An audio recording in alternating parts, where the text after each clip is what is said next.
Hello and welcome to Telium's AI Masterclass. I'm Dustin Horning, and today I'm joined by Sav Katan, who is our VP of Product Marketing here at Telium. Sav and I are actually both in the San Diego area, so when we're normally talking, it's over some delicious Indian food. But today we're remote and just sharing our screens. Welcome, Sav. Thank you, Dustin. I'm excited to talk about Gen AI today. So, for the listeners, I've been a customer of Telium, a partner.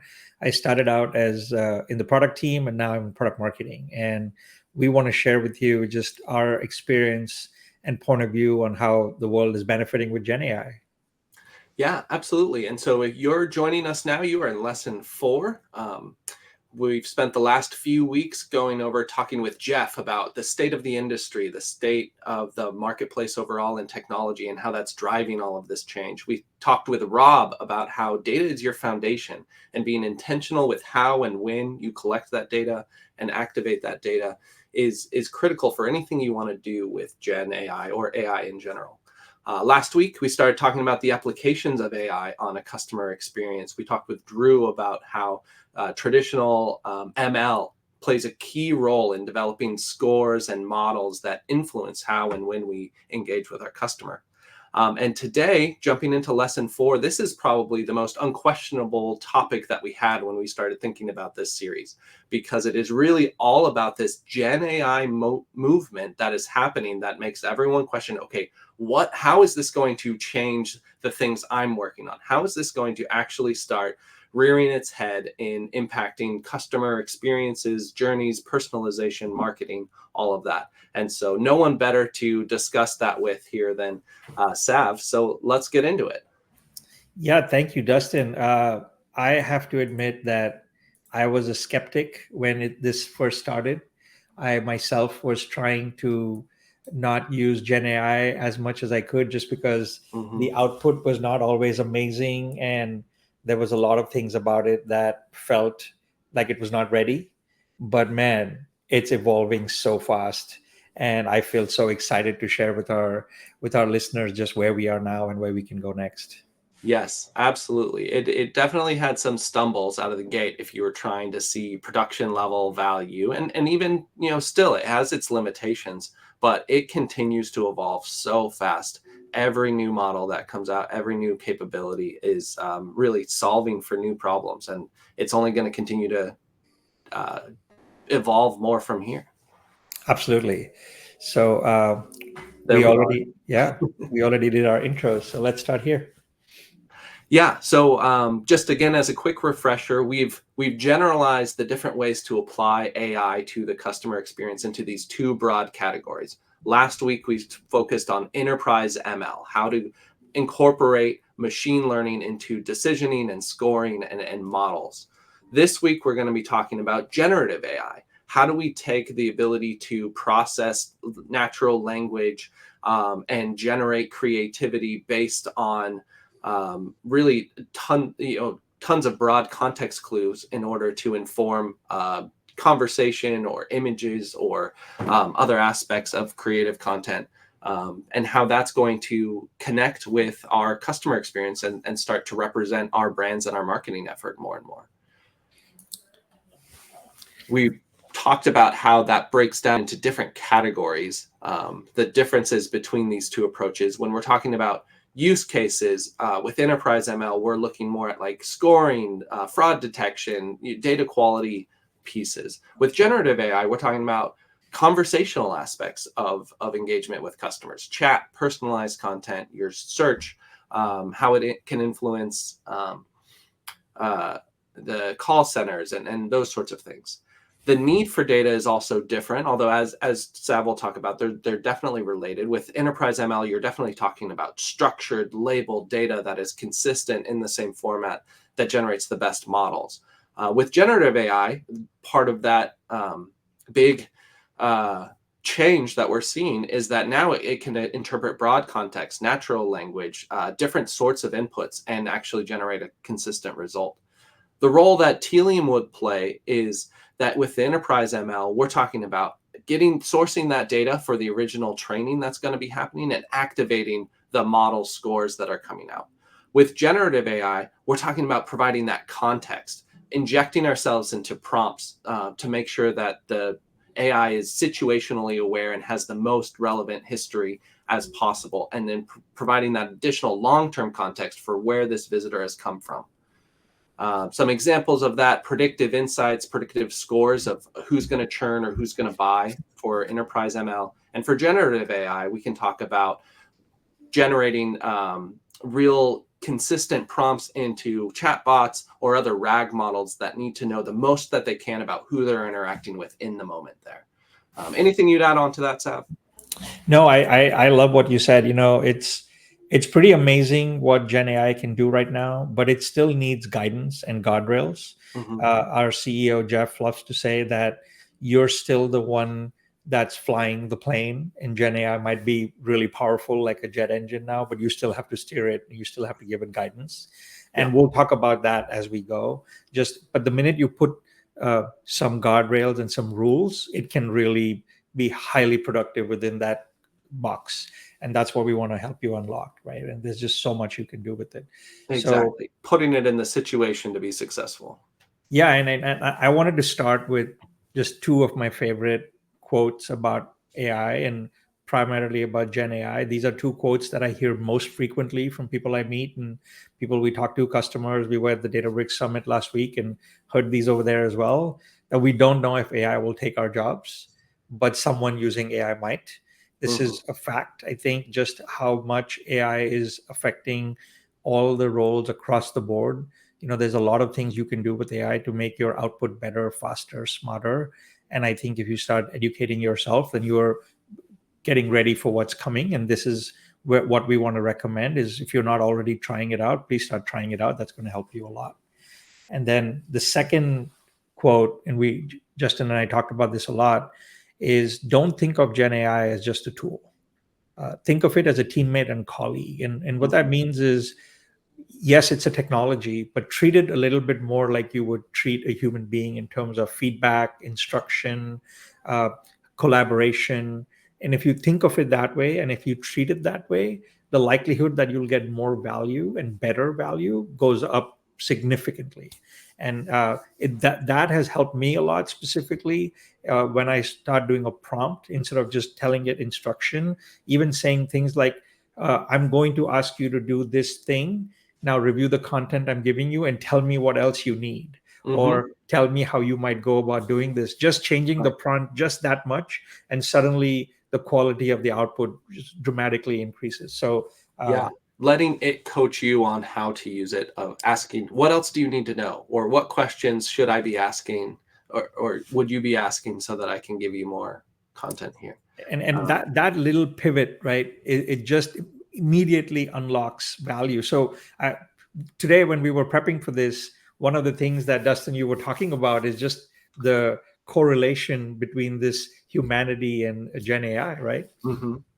Do you want to talk about this? Yeah. Yeah, I'm happy to. So one of the ways one of the frameworks I apply is, when I think about a person and putting a person in a place to succeed, I want to think about, how do I know how that person's going to behave in an environment? And part of that is who they are, their genetic makeup, how tall they are, or things like that. A big part of that is their experience, the nurture side. What do they know? What have they been trained on? What have they done before?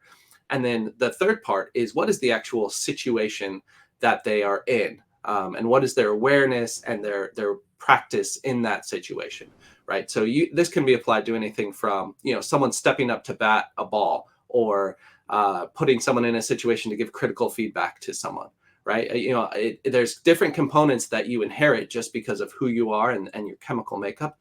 There's different practices or training that you've done, and then there's the actual situational awareness itself. And so you would want a tall, strong person who's played a lot of baseball to step up and be able to see the ball really well in order to hit it. Or someone who's very emotionally intelligent and done a lot of hard conversations to be totally aware of the situation of where they're going to be giving critical feedback to someone, to sit down and be able to coach in that situation. And AI is exactly the same. That here what we're doing is we're actually taking these models and these elements that have been trained on something. That's what they come from. That's their identity. Whether you're using Llama or OpenAI or any of these other models, they have this identity that they've inherited from what they've been trained on. Then there's all of these ways that you can provide them custom instructions and guardrails and other context for what they're going to be doing when you ask something of them. And then there's the actual prompt that you provide them of, okay, here's where I need you to go and give me this type of response back. Here are the things you need to know in this specific situation. Yeah, what I love about this analogy is if you think of the DNA on the right, the who the model is, you have, unless you're running your own LLM, you have very little control on that part of the model. But the other two areas have immediate effect on your output, and that's where you have a lot of control, and that's where you can actually improve a lot of your output. And what we're finding is this middle one. This is the one that a lot of people are not yet getting good at. The Mm-hmm. prompt is, there's a lot of content and training on the prompt engineering part, of course, but this middle one is really what makes the tool or the model yours. Mm-hmm. And that's what sets it up to be your specific version of that assistant. So as we talk, we're going to talk about this area a little bit as well, but I love this analogy. A lot of people are focusing on this part. You got to focus on the middle part as well. Yep, absolutely. So today what we wanted to talk about was just what it looks like to level up with Gen AI in your workplace, Gen AI with interacting with your customer, and then using it for yourself. There's just a lot of ways. All the hype of AI that we've been hearing since 22 or 23 really has been about ChatGPT and Gen AI. That's what drove this entire hype cycle, because enterprise ML, as we call it, has been around for decades. But the real flip in the market and in the customer sentiment came when ChatGPT came out. Mm-hmm. And now the value of Gen AI, the natural language processing element specifically, is what's driving so much interaction with AI. So we want to talk about how you could think about it. So we've organized it into these. Apologies for the uh, broken animation, but we've organized it into these 5 levels. Okay, so level 0 is really productivity. This is probably what most people are already using. If you look at any of the Gen AI research and reports that are out there, there's a huge amount of data that's saying 70 to 80% people are now getting benefit from Gen AI in sales and marketing context. Mm-hmm. And that's really sits here. Using it to create briefs, using it to create content, using it to create variations of content, summarizing, researching, analysis. You can put big Excel sheets and get outputs from it. This part is really where everybody is spending time and energy right now. And honestly, if you're not already doing something here, then it's worth trying and worth getting started, of course, with approval from your legal teams. But these tools, so many of them have a free version. The free versions are very, very complete, and they give you a lot of output that you can try. All the big content tools, Figma and Canva and Adobe and everybody have a Gen AI element to them now, and the output is getting dramatically better. And we know in the beginning of the masterclass when we talked about the jump in quality, this is what I was talking about. I tried ChatGPT in Jan, and I felt the output was average. And Mm-hmm. today, that same output, but with the small pivots to the prompt, has just jumped dramatically. So we won't spend too much time on this. We're going to talk about the next 4 levels, really, which is customer facing. But we just wanted to highlight that this is, of course, the thing that everybody talks about, and all the research is highlighting, especially in coding and things like that, how big an impact Gen AI is having right now. Yeah, I like this being foundational, not just because it's ubiquitous, like you described, but one, this can actually help you with the other 4 levels. Whatever you're trying to do in the next level, you can use this foundational level to inform that. And 2, it gives you a familiarity with how the process works. What are good prompts? What are bad prompts? And that, again, will inform what you design as you move up the levels. Yeah, exactly. So now let's talk about the others, right? And so level 1, we'll go in deeper into each of these levels, but level 1 is really using Gen AI for inbound analysis for customer data, example, sentiment. But the idea being, when a customer gives you a big piece of feedback, like a review or input or just a phone call transcript, analyzing that takes time, and typically that used to be unstructured data that sat in a data warehouse or a lakehouse, and it was hard to use that on an ongoing basis. And Gen AI is completely flipping that on its head. Now if you send that 400 word customer review through Gen AI, you can immediately get some information about it and then act on it right then and there if you want. So this is something that we find a lot of our customers are doing right now, and it's getting them immediately actionable information from what would typically be long form customer input that would just sit in some tool. Then, the other level two, sorry, Dustin, were you going to say something about that? No, just, it's exactly like you said, because it's able to understand a small bite-sized portion. You used to have to wait until you collected a lot of this to run any sort of modeling on it to get an understanding of a collective sentiment. But now you can say, for this one interaction, how is this person feeling right now with a certain degree of certainty? Exactly. Okay, so the next level, the productivity, this is probably what you're seeing a lot from all the different brands out there, whether Hmm. it's a shopping assistant, whether it's an assistant inside a software tool. This is customers getting help from an AI assistant in that environment from that brand. And this is really taken off. If we remember early days when some automotive dealers were trying this out, people were able to get the assistant to say anything they wanted and make them Hmm. promises. Now there's a lot of guardrails being put out there by all the tools, by the Googles and OpenAI and Microsoft. So there's a lot of stuff happening here. Copilot being such a big conversation, but the reality is there's a very basic level of this that you can do without a lot of work from your side that helps you get going. And it's important because you can learn how this works, you can learn how it works for your customers, and then you can use that to graduate to the next level. But these level 1 and 2 is where the majority of the customers are operating right now, and we'll talk about why that is. But it's also a great place to get started. Either one of those places is a great place to get started. And then level 3 is where it really sort of the rubber meets the road, if you will, where you can start injecting visitor specific, context specific data into the response from the Gen AI assistant or the chat application, so that you can give them a personalized offer. You can give them a personalized product recommendation based on what you know about the user. This is probably the level where the more mature customers have reached right now, and we'll talk about why. This is exactly where some of our leading edge customers on Gen AI are here. Is definitely the minority. The majority are in levels 1 and 2, and level 3 is aspirational for a lot of people. It's coming, but it's evolving fast, right? With the evolution of protocols like MCP, the Model Context Protocol, and A2A, and all these different technologies that are coming out from all these technology providers, level 3 is what's getting unlocked right now. And it's all in service of the dream, which is level 4, which is agentic, right? I mean, you probably heard that word if you're in this, if you're doing any research on AI right now. Everybody from Google to Salesforce to Databricks is talking about agentic AI, and that's where we're headed.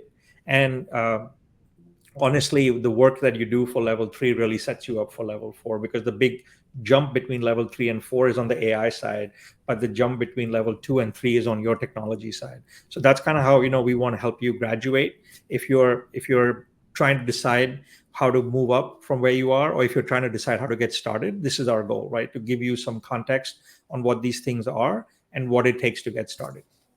Yeah, we talked in level 1 or in session 1 about how this is part of it. The evolution is the technology itself, and then part of the evolution is the actual infrastructure and the broad adoption of that associated with that technology that really unlocks it, right? If you think about a car, if you just had even the nicest car in 1900, you wouldn't get much value out of that car because all of the roads would be dirt. There'd be no gas stations, right? You need the infrastructure around it. And the difference between level 4 and level 3 is that infrastructure of now you have such a broad adoption of these different applications of personalized AI, and they can all interact with each other, that you can create a hyper personalized environment. I love it. What a great analogy. Okay, so we'll get started with level 1. Now, yes, these slides have a little more copy on them than we would like, but it's intentional so that you have it for reference and you can come back to it. But just setting up level one more time, think of it as this way, right? Using Gen AI to understand qualitative customer input and long form customer data. That's the simplest way to think about it. Of course, you can do it for a lot more things, and I'll give you some examples. But honestly, when a customer gives you a review, customer gives you input or feedback, on Amazon now, you might have noticed that if you, instead of reading the 1,000 reviews, there's a little AI summary sitting on top that's giving you very nice summary of all the different reviews that are down there. It'll tell you both the positives and negatives, and it'll quickly highlight the things. And it's so helpful, right? You still go and read the reviews yourself if you want, but it gives you an immediately actionable summary of a lot of content that's sitting below it. And that's kind of how you can think about it. Normally, if you're in retail, e-commerce, finance, actually any of the direct customer industries, you're probably getting a lot of customer input, whether it's through email, whether it's through your website or your phone calls. That long form input usually just does not get processed for a while because it's expensive, and it's been expensive and it's been a lift. But now with the natural language processing capabilities of Gen AI, if you can figure out how to get it through Gen AI on its way in, it becomes immediately actionable because you can add a label to it. You can add a quick 1 or 2 word summary, whether it's positive, negative, whether it's about a product or service, or whether it's a feedback, or whether it's a complaint. You can get all those labels attached to it. You can get sentiment. Is it positive, negative, neutral, very positive, very upset, very angry? And then you can take action on them, and you can even validate them. When somebody's giving you an input like an address or zip code or product name, very often people write the wrong product code in their feedback, and then it doesn't get processed. But now people are using LLMs to clean that up on the way in. You can use it to detect PII. So just if you start thinking about when data is coming into you from the customer, you need a lot of signals about that data so you can take action on it. And LLMs have made that process very, very simple. So what you have to do really to get going on this, if you're not already here, is spend some time tuning your Gen AI tool with the context for your company, for your products and your business needs. Give it access to PDFs, website, docs, training materials, videos that you have to train your employees. Those are all great input elements to get your Gen AI environment set up for you.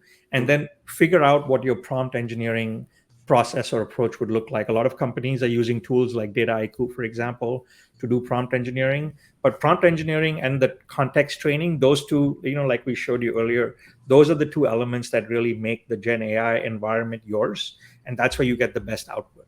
And once you have that, you got to think about how will you send the customer data to that uh, application, whether it'll go through your CDP or whether it'll go directly. If you send it through the CDP, then you can actually enrich the profile with those labels, and now it becomes immediately tied to that visitor, and then you can take action on it whenever you want. And then finally, figuring out what is the rules, whether you're taking action, whether it's just for improving your data quality, whether it's just inbound, all these kind of discussions you can have with your team. But just this is the least risky use of LLMs that we are seeing from our customers right now, and very high value to risk ratio, actually much higher value in terms of what it does for you, and very low risk because it's not customer facing. Yeah, I love the unlocks that come because it's so much more accurate. It's so much faster. It's so much individualized. But I think a mistake you could make is is to just still apply this as a retroactive look back of, okay, how did this interaction go? To your point about activation, is now this can be a proactive look ahead of what should we do right now, because we now know this new information in a structured format that they gave us an unstructured way to say they are happy, they are unhappy, they are likely to buy, they are unlikely to buy. Let's go take an action. That's a great point, right? It makes you proactive from reactive. So really quick, just I won't spend too long here, but imagine that you're getting input from your website or your app or even in the store.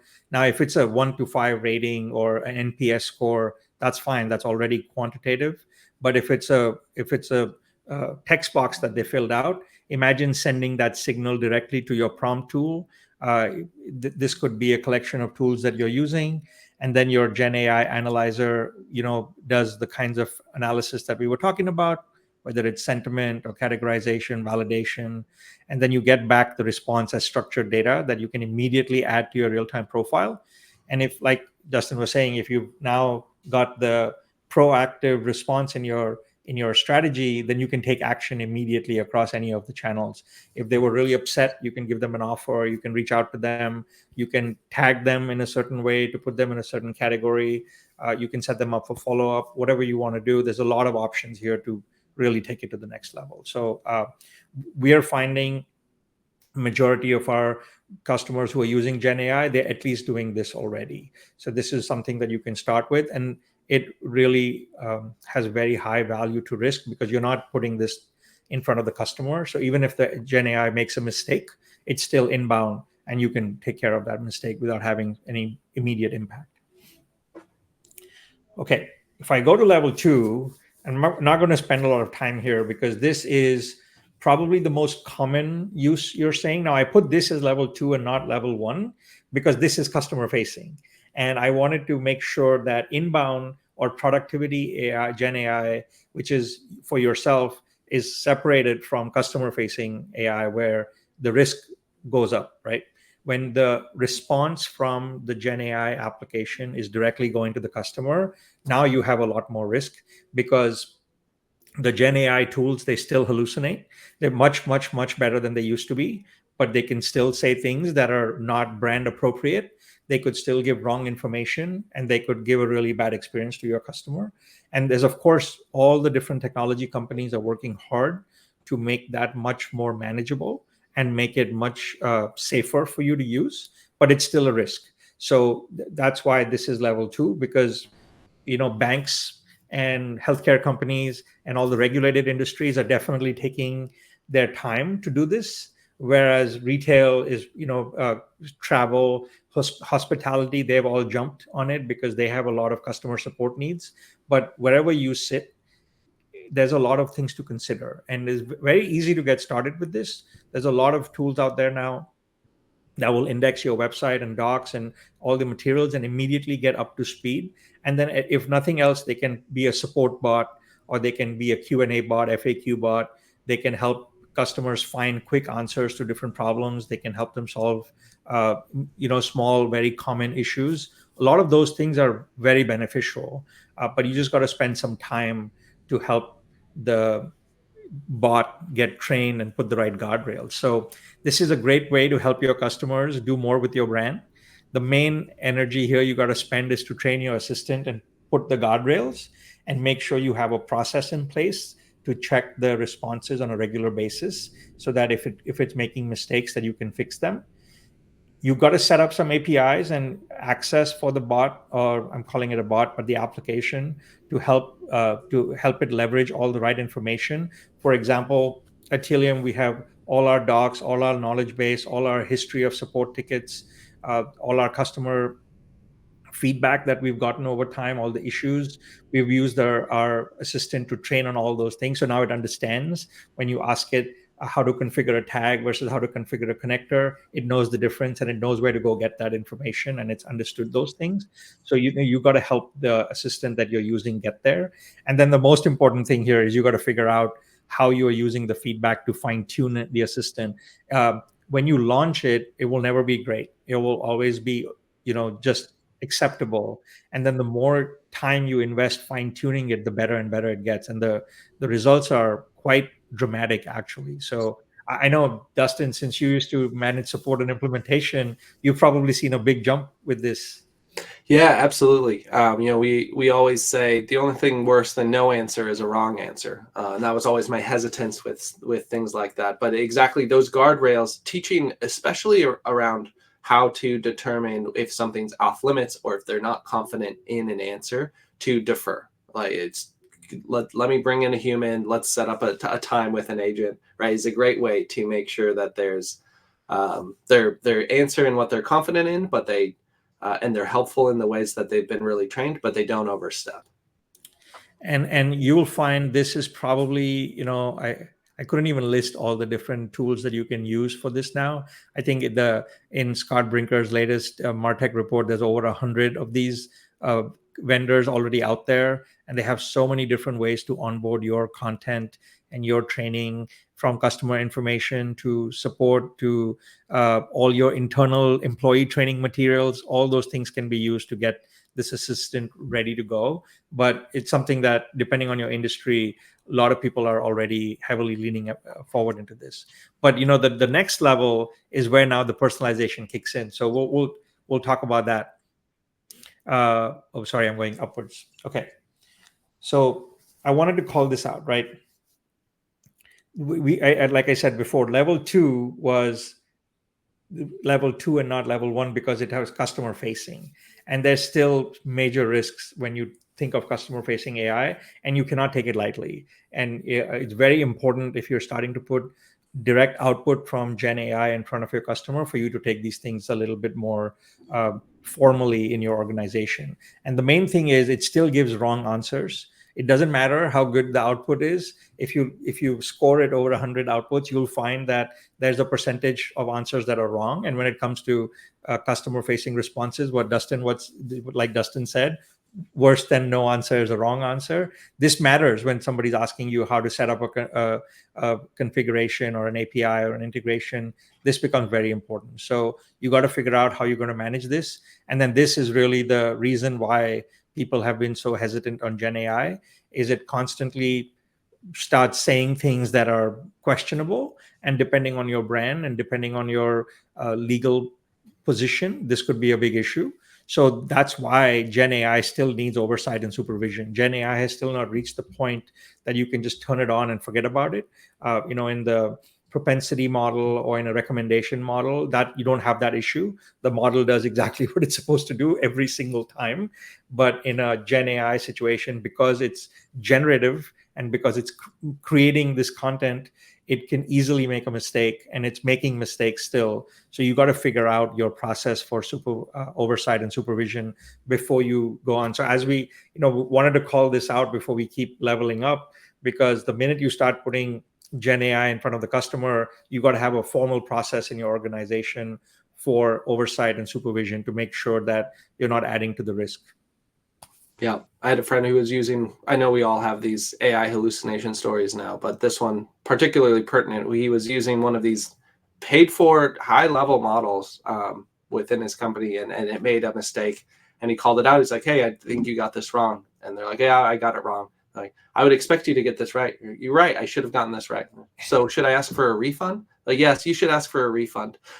It's just talking you into, you can still set it up to say the wrong thing. For sure. And even just last week, there was a news about a lawyer who got in trouble because of all the citations coming out of these models still being made up, right? Mm-hmm. It doesn't matter. You can ask it to not do it and it will still do it because it's a generative model. It's in its name, right? It generates.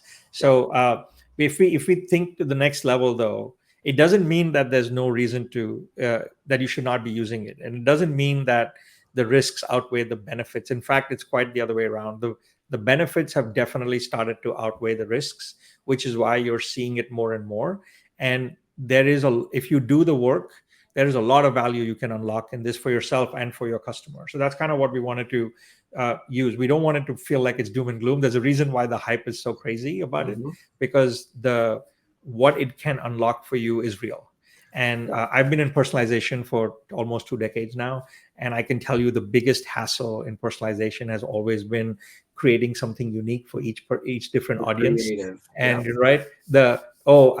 I want to create a different asset for someone in Seattle versus someone in LA versus someone in New York. Just that simple thing was so expensive back then. And now it's becoming so much easier. And honestly, thinking about personalization and Gen AI, they feel like it's a match made in heaven. And there's a lot of benefit here. So that's kind of what we want to talk about. This is probably the most complex use case we'll talk about today. And however, this is where everybody's going. And most of our mature customers, this is where they've reached.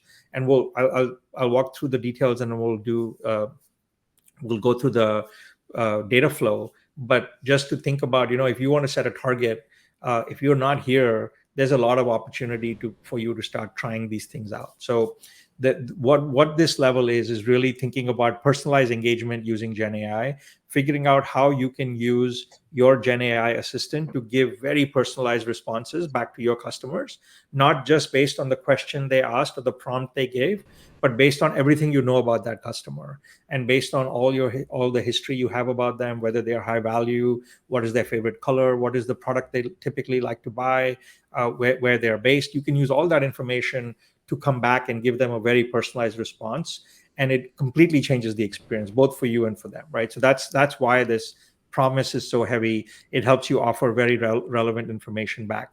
So again, I'm not going to talk one more time about the training, but Gen AI always begins with training, guardrails, and context, right? Making the assistant yours, and making sure that the responses coming from the assistant reflect your brand voice, your tone, your rules, all the things that you say and don't say. You got to set that assistant up to do that first. And that comes in the instructions that you give it. Once you, and the training that you can give it with reference data and reference information. Once you've done that, you got to start now thinking about what APIs you need to make available to that assistant so that it can actually get the right consented data when the person is interacting with it. So let's say I go and ask the chat application for a recommendation for the right product, and then Dustin goes and asks it. We should get two different responses based on what you, the brand, know about us. And to do that, you need to have the right API available so that the assistant can go figure out what you know about us. And the reason that's becoming easier now is the industry is investing heavily in this area. So it had this protocol called RAG, which was retrieval augmented generation. Mhm. And then now it just recently launched Model Context Protocol, or MCP, and they're starting to launch more like A2A. But expect that these protocols are similar to USB. They're designed for these technologies to connect with each other easily. And as more and more of these protocols come out, it's going to become that much easier for these assistants to interact with your technology stack. And that's really where you got to spend time now, is which protocols and which connection points you need based on your desired outcome and your chat application. Once you have those two figured out, then you can really unlock the right information. And then, third will never ever be the least, which is you got to figure out how to validate and fine tune and keep an eye on the assistant so that you can make sure that it's giving great experiences, not subpar experiences. So let Yeah, me. totally agree. One piece I would add, just with the different technologies that are coming out, and all of their abbreviations, RAG and MCP and A2A, oftentimes they're not replacements for each other, right? You're not choosing between RAG or MCP. They're describing different aspects of the process, whether that's a description of the architectural flow of how the data goes, or a protocol for the different syntax that's expected in a call and response, or things like that. So they can be used together. It can be a somewhat daunting and confusing piece, but the ultimate goal is that you want to understand what's your end goal, what are you trying to do, and then work backwards from there for how that's going to work together. And the specific technology pieces will fit together to answer that once you have a clear understanding of what you want to do. That was awesome. Now you guys know why Dustin is the moderator. Exactly. I think exactly right. There is no limit to the technology deep dives you can do. Start with your end goal in mind and then work back from there. And honestly, for any of the listeners, if you guys want us to share more about these protocols, please let us know, and we'll be happy to do a session on those. So let me just set up what this data flow might look like. Now, remember what I said, this is definitely the more mature end of our Gen AI customers. And I'm going to show you a very involved use case, but I'm going to also talk about the different ways you can think of this use case. So imagine that your customer has a prompt to your chat application. You have a customer facing chat application. The user comes in and says, help me buy a purse, right? My sister just bought a nice purse recently. So imagine that you go to the chat application. Now, this application needs to first understand who's asking and who they are. What do we know about them? Are they a loyal customer? What did they buy in the past? Do we know anything about their preferences and where they're based? Do we know anything about if they've done any returns or if they've had any issues, what do we know?